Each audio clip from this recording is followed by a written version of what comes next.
Yo, JD here, Limitless, and in this video today we're going to be showing some online gameplay, but I also wanted to offer some advice to many people who ask me this question all the time, which is how to improve as a player on the Formula 1 games.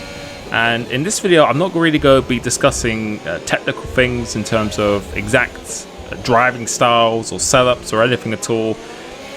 These are really just pieces of advice that I feel I've learned over the years, and I think a lot of people don't really consider these things, and I hope that this can really make a small difference in your journey on playing these games.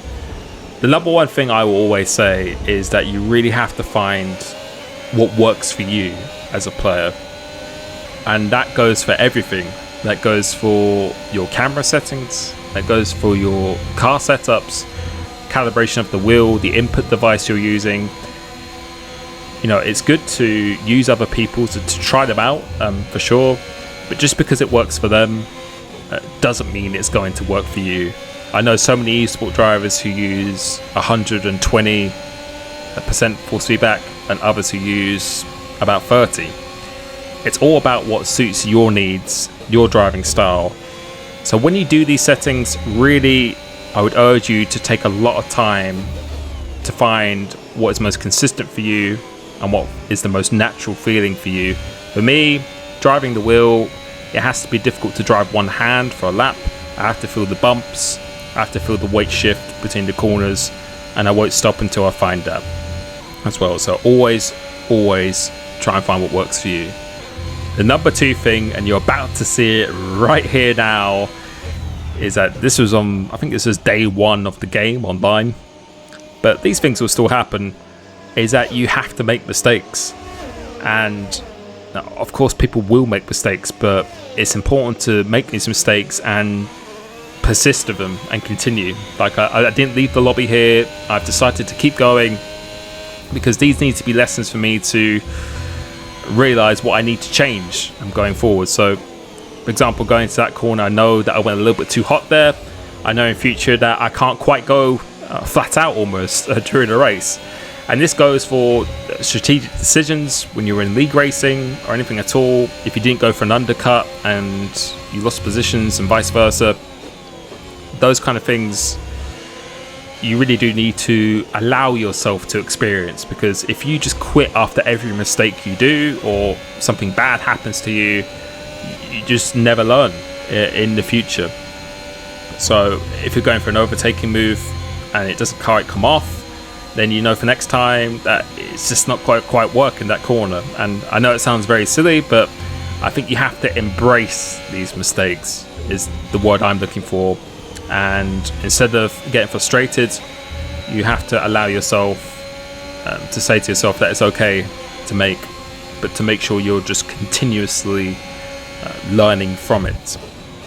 The next thing I would say is to try and play against as good a players as you possibly can, as we are about to make a really nice move around the outside. So that's noted that that's a good overtaking spot for Silverstone. But moving back to the point of playing against as good players as possible, I think this is the thing that really helped me the most. I really encourage you to join a league if you want to be aiming for that esports level and or being just the best player competitively you can. Then there are so many leagues on all platforms now which are amazing. All of them are run typically very well these days, and it will allow you to race against people who are clean, who have the same goal as you, and it just gives you that motivation, that target to aim for as well. Because if you're just beating people left, right and center so easily, then you're not really learning anything that much. You're just really just practicing what you're currently are doing. So I would encourage you, if you can and you know people and you can sign up to a league or a race where you've got some good experienced players there. I found that was something that just helped me so much, because even without watching their footage, just racing against them just gave me a real insight of what it really takes and what you need to do in order to be at that level. The next thing I would say is to always remain clean when you race. And again, this might sound a little bit silly, but I mean this in both your racing on track and just also your approach and your mindset to the game in general as well. Because unfortunately in online lobbies you do have people who do take you out for whatever reason. It just happens, sometimes accidentally, sometimes deliberately. But I found myself, particularly really in the recent years when that's happened to me, I just always try and not quit the race.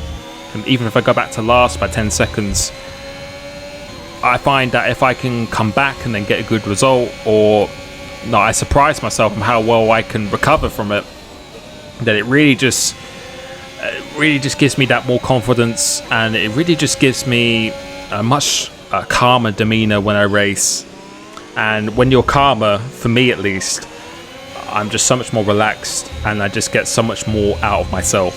Because if I drive when I'm angry, I'm not really going to be driving up my full potential. I'm going to be more interested in just beating a particular person, especially if they just hit me off or something, rather than focusing on the basics. And you could really just forget the fundamentals of what you are really meant to be doing. So I'd say always be calm. It just gives you a much better mindset overall, and just going into future races of stress and discomfort, you'll find you'll just be so much more calmer, and calmer equals more performance in my opinion. And one of the last things is to watch others. There's an abundance of footage now online these days from esport drivers, people like myself and others. Watch them, see how they win their races, their strategies, their setups. Again, leading back to the first point, you have to find what works for you, but having that insight of what it takes again is truly, truly important. And the last thing before this video ends, because I wanted to make this a quick one, is to have patience. Patience really is everything. It doesn't happen overnight. People do develop faster than others, and people start better than others, but everyone has to start somewhere. So get that experience, watch people you consider to be good, find what works for you, have that calm mindset, develop that experience, and just know that every day you're going to take that step closer to being exactly where you want to be. I hope you found this video useful, as we're going to finish this last lap now actually. In fact, you can see in this race here, I think we've demonstrated a lot of these things where we made a mistake, we've decided to come back from it, we raced clean the entire time. And the only thing here is that these are my camera settings from day one. You can see from my latest videos I've actually changed that as well, which is in the description of my updated settings, because so many people can achieve the same result through so many different means. And no, in this video I could have spoken about being a bit more smoother and these technical things if you're driving, but again, that really is down to the individual, as we almost lose it there, because other people just have completely different driving styles but can achieve the same thing as well. But I think the points I raised here are points that a lot of people don't really consider or think about too much, but I think they're almost, if not more important than many other things that you could consider. So I hope you enjoyed this video. Let me know if you did. Let me know what more videos you want me to do as well. I'm really enjoying the game so far. I feel like I'm improving as well, but every day is a step closer to exactly where I want to be. I hope you enjoyed the Grand Prix, and I will catch you very, very soon. Peace.